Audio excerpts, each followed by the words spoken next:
Hi అండి. నేనైతే ఈరోజు బీరకాయ పచ్చడి అయితే చేస్తున్నాను. ముందుగా అయితే మనం ఈ బీరకాయలు శుభ్రంగా కడిగేసుకొని వీటి తొక్కనైతే తీసేసుకుందాం. ఇదిగండి ఈ విధంగా అయితే తొక్క తీసుకుంటే చాలు. ఇవైతే చాలా లేతగా ఉన్నాయండి. పచ్చడి చేస్తాం కదా, అందుకనే బాగా తొక్కలైతే తీయవలసిన అవసరం లేదు. ఈ విధంగా తీసేసుకుంటే సరిపోతుంది. ఇప్పుడైతే వీటిని మనం కట్ చేసి పెట్టేసుకుందాం.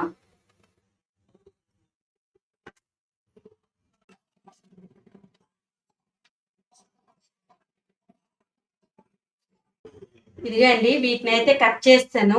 ఇప్పుడు ఈ పచ్చడి ఎలా చేయాలనేది మనం వీడియోలో చూసేద్దాం. ఇప్పుడు గ్యాస్ వెలిగించుకొని కళాయి అయితే పెట్టేసుకున్నానండి. ఇప్పుడు వీటిలో అయితే కొద్దిగా ఆయిల్ అయితే వేసేసుకుందాం.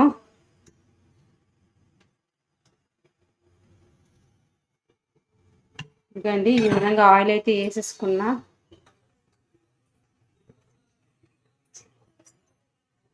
ఇప్పుడైతే వీటిలోకి అయితే మనం కొద్దిగా వెల్లుల్లిపాయలు అయితే వేసేసుకుందామండి.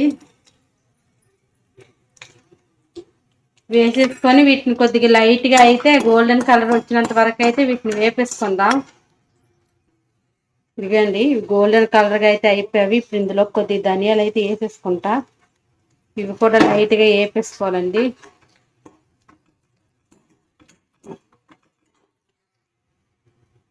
అలాగే కొద్దిగా జీలకర్ర, ఇదిగండి జీలకర్ర కూడా వేసేసుకోవాలి. వేసేసుకొని ఇప్పుడు బాగా వీటిని కలిపేసుకోవాలి.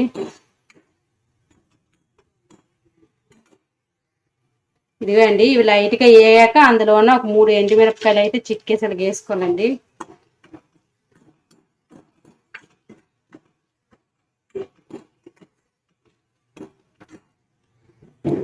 అలాగే పచ్చిమిర్చి కూడా వేసేసుకుంటున్నా. ఇవన్నీ లైట్ గోల్డెన్ కలర్ వచ్చినంత వరకు అయితే బాగా వేపేసుకోవాలి. ఆయిల్లో ఈ విధంగా వేపేసుకోవాలండి. ఇవి బాగా అయితే వేగిపోయావండి. ఇప్పుడైతే వీటిని తీసి అయితే మనం పక్కన అయితే ఇప్పుడైతే తీసి పక్కన పెట్టేసుకున్నానండి. ఇప్పుడైతే ఇందులో కొంచెం కొద్దిగా ఆయిల్ అయితే వేసేసుకుంటా. ఇదండి ఈ విధంగా వేసేసుకున్నా. ఇప్పుడు కొద్దిగా ఆయిల్ వేడెక్కాక అందులోని ఇదిగండి ఈ టమాటీ ముక్కలు అయితే కోసేసి ఉంచుకున్నాం కదా, వీటిలోకి వేసేసుకోవాలండి. వీటిని అయితే కొద్ది దూరంగా వేసేసుకున్నాం. ఇందులోకి కొద్దిగా సాల్ట్ అయితే వేసేసుకుంటా.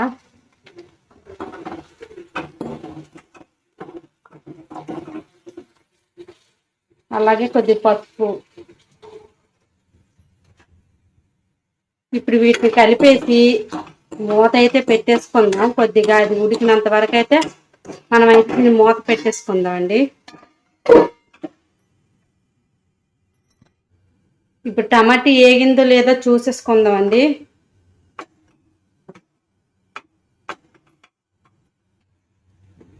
ఇదిగోండి టమాటా అయితే బాగా ఏగింది. ఇప్పుడైతే ఇందులోకి బీరకాయ ముక్కలు అయితే ముందుగా కట్ చేసుకొని పెట్టేసుకున్నాం కదా, అవి అయితే ఇందులో వేసేస్తాం.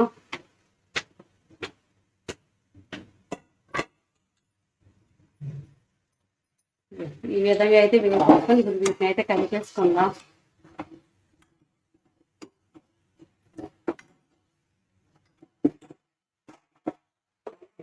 ఇదిగోండి ఇందులో కొద్ది పసుపు అయితే వేసేసుకొని కలిపి వీటిని అయితే మూత పెట్టేసుకుందామండి.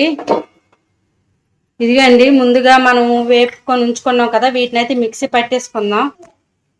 ఇప్పుడు ఈ బీరకాయ ఉడికిందో లేదో చూసుకుందామండి. ఇదిగండి సగం అయితే ఉడికింది. ఇప్పుడు ఇందులో కొద్ది మన సాల్ట్ అయితే వేసేసుకుంటా. వీటిని అయితే మరొకసారి కలిపేసుకొని మరి కొద్దిసేపు అయితే మూత పెట్టేసుకుందాం అండి. మరొక 10 నిమిషాలు మూత పెట్టేసుకుంటే దగ్గర పడినట్టుగా.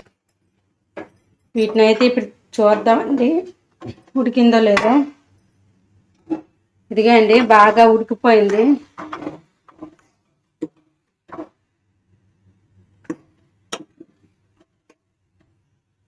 దగ్గరికి అయితే అయిపోయింది. ఇప్పుడైతే గ్యాస్ అయితే ఆఫ్ చేసిద్దాం. ఇదిగండి పచ్చడికి అయితే వేగిపోయింది. ఇప్పుడైతే వీటిని మనం కొద్దిసేపు చల్లరించామండి. కొద్ది చల్లగా అయ్యాక వీటిని అయితే మనం మిక్సీ పట్టేసుకుందాం. మా బుడ్డోడికి అయితే పలక ఇదిగో అండి. ఇప్పుడైతే చల్లగా అయితే అయిపోయింది. ఇప్పుడు దీన్ని అయితే మనం మిక్సీ పట్టేసుకుందాం.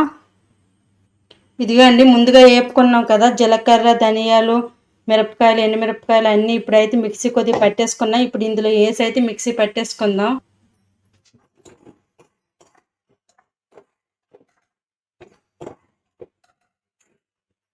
ఇదిగోండి, మిక్సీలో అయితే వేసుకున్నాను. ఇప్పుడు వీటిని అయితే మనం మిక్సీ పట్టేసుకుందాం.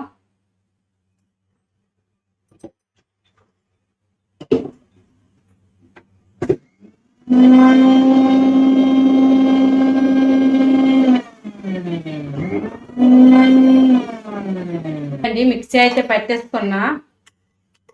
ఇదిగోండి, ఇప్పుడు వీటిని అయితే నేను తాలింపు అయితే పెట్టేసుకుంటా.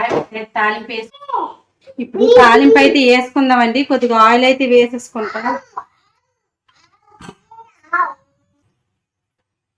ఓ స్పూన్ జీలకర్ర, అలాగే స్పూన్ ఆవాలు,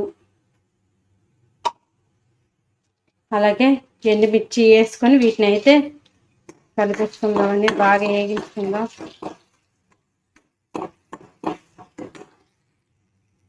ఇదండి వేగిపోయింది. ఇప్పుడైతే కరివేపాకు వేసుకుంటా.